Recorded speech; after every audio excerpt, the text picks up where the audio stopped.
Hi, welcome to the Vedic Astrology full moon forecast for August 30th of 2023. This is the second supermoon of August and a blue moon.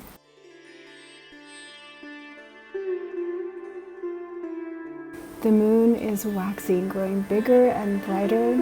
The energy is increasing. The moon is waxing, and on August 30th at 6:27 p.m. Pacific time, the moon will reach the peak of its brightness and then begin to wane again. Feeling deep, sensitive, wanting to come back to a place where you feel you belong, a sense of home, wanting to come back to yourself and what you truly want. There is a very powerful energy in this supermoon, this blue moon coming up on August 30th. I'm here still in Nepal, beautiful up in the Himalayan mountains. It's very hot here and humid. So this full moon is the Shravana Purima that is dedicated to Lord Shiva, the liberator of attachments, the giver of inner freedom, of happiness and peace. And so this is a month that a lot of austerities are taken, a lot of meditation and prayer. On Mondays especially, we've been having pujas to Lord Shiva. The Shravana Purima marks the end, sort of the climax of this month of Shravan. So there's already a lot of energy, of spiritual energy in this full moon. It's also a supermoon. It's very close to the earth. And it's also a blue moon, which is an unusual thing because we happen to have two full moons this month. Blue is the color associated with Saturn in Vedic astrology. And Saturn is sitting very close to this full moon. You can see the light of Saturn glimmering nearby. Actually, Saturn reached his peak of luminosity just a few days ago on the 27th. There was an exact opposition with the sun. Now, when Saturn is at the opposition of the sun, he's like full moon as well. That's why now both the moon and Saturn are opposing the sun and getting all of this energy, all this Purnima, you could say Shakti in them. But Saturn is stoic, more inward, more contemplative, as I was saying, kind of influence. You may have been feeling in the last days more heavy. Maybe there are things that are delayed or things that are not working out as quickly as you had hoped. There's also a sense of exhaustion or just kind of overwork, frustration with Saturn opposing the sun. And now he's lined up with the moon, so there is this real calling maybe to look at how maybe you can be more disciplined or more committed or more ready to realign with who you truly are, your authentic desires. Particularly, also we're still in this Venus retrograde cycle, but Venus is reaching the climax, the end of her cycle. She's rising as morning star now, coming back into her authentic feelings, her heart. And she will station direct just a few days after the full moon on September 3rd. Mercury is also retrograde too. We have Venus and Mercury both retrograde.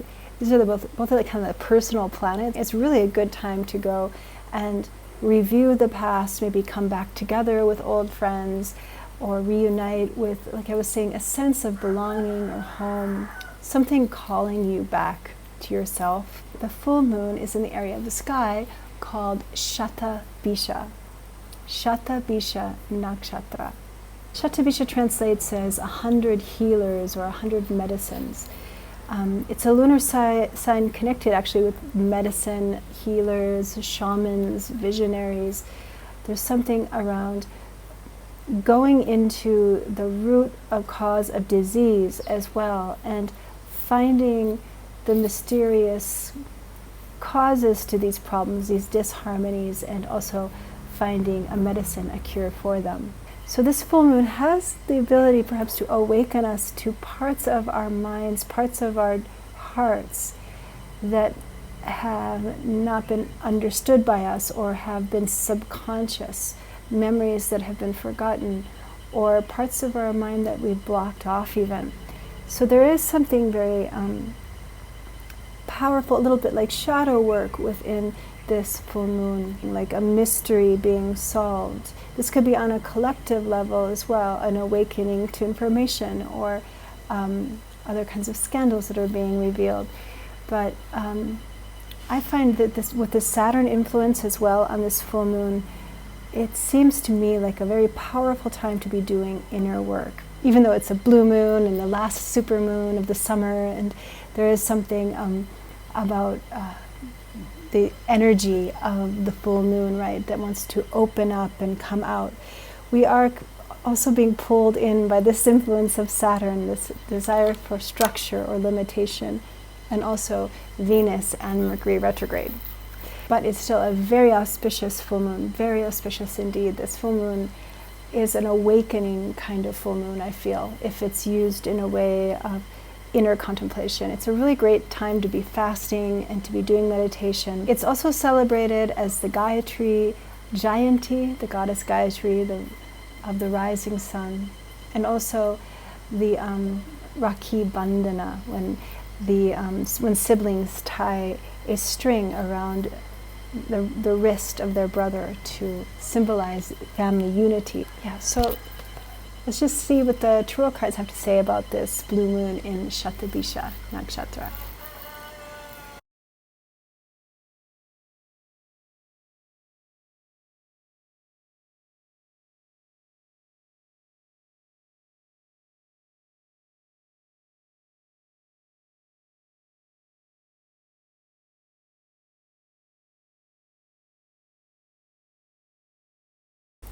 Okay, well, the first card is the 8. The 8 is the 8 of coins here. Has a lot to do with patience, with some delays, but with sort of careful decisions, a sort of slowing down.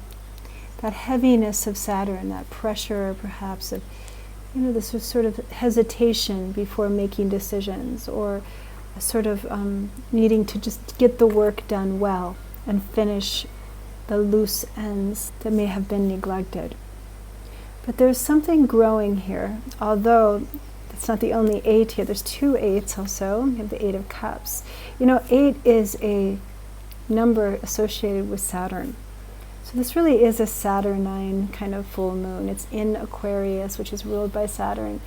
It's creating what's called Sasha Yoga from both the moon and the sun, because Saturn is in his own sign, and he's very, very strong. He's also at his peak of luminosity.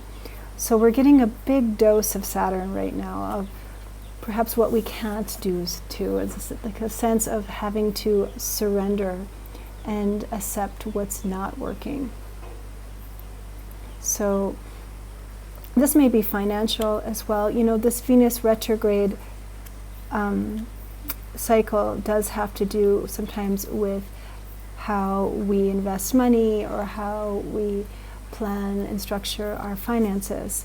And so this whole process in the last 30 days or so, Venus has been dropping through the sun and burning up, and it's been a lot about letting go of things that don't work, letting it burn away. And the 8 of Cups is also about this, letting go of things that are not serving the highest good for you. There's a higher ground here. This is a real Saturn card. It's the glyph of Saturn is even there. This is a card that calls for a more serious look at your needs, at your spiritual calling as well. And sometimes it means having to take a step out into unknown territory where you feel uncomfortable. But slowly things are coming as they should. Saturn is the great Lord of Karma. He is the one who brings the balance of karma as well. Let's take a look. Patience commitment and sacrifice is necessary. But in some ways, we have to weed out what is no longer working or worthy for us to commit to. There's a higher ground, a higher light that calls to you, where your soul knows deep within that you will be fed there. Take your time and see where things have gone wrong. Untangle from your own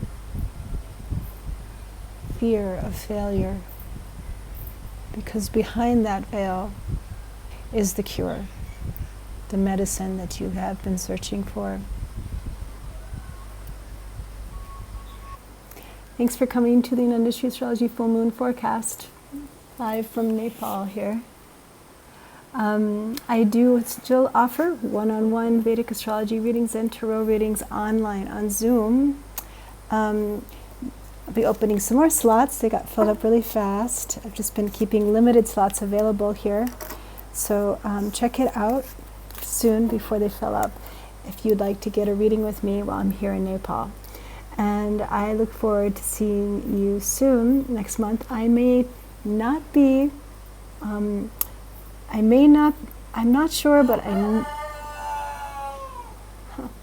not sure, but I may not be able to do the new moon coming up. So if you do not see me on YouTube, that's okay. I'm on vacation. Don't worry. You'll definitely see me in the following full moon in September. Take care.